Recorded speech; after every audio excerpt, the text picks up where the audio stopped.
क्या दुनिया एक नई जंग की तरफ जा रही है? ईरान और इसराइल आमने सामने। पिछले 24 घंटों में ऐसे वाक़यात हुए हैं जिन्होंने पूरी दुनिया को हिलाकर रख दिया है।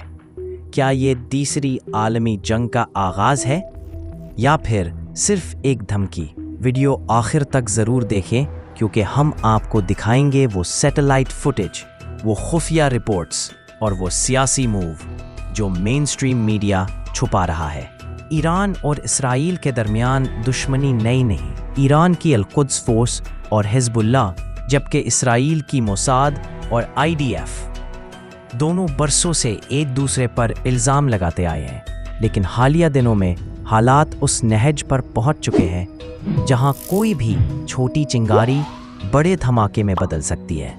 इसराइल ने ईरान की एक तंसीब को निशाना बनाया। ईरान का दावा है कि ये उनकी कौमी खुदमुख्तारी पर हमला है।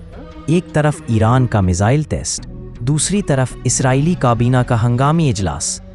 दोनों ममालिक की फौजें अलर्ट पर हैं। सैटेलाइट तस्वीर में ईरान के जौहरी प्लांट्स के करीब नकलो हरकत देखी गई है। इसराइल ने आयरन डूम को एक्टिवेट कर दिया है। अमेरिका और रूस खामोशी से दोनों तरफ देख रहे हैं। चीन ने एक बयान दिया है जिसमें तहम्मुल की अपील की गई है, लेकिन क्या ये बयान काफ़ी होगा? अगर जंग छिड़ती है तो क्या सिर्फ ईरान और इसराइल लड़ेंगे या फिर शाम, लुबनान, सऊदी अरब, अमेरिका और रूस जैसे ममालिक भी शामिल हो जाएंगे?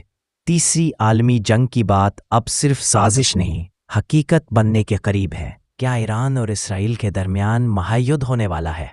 आपका क्या ख्याल है? कमेंट्स में हमें ज़रूर बताएं। अगर आपको ये वीडियो मालूमाती लगी तो लाइक करें, शेयर करें और चैनल को सब्सक्राइब करें ताकि आपको हर आलमी बहरान की बरवक्त अपडेट मिले।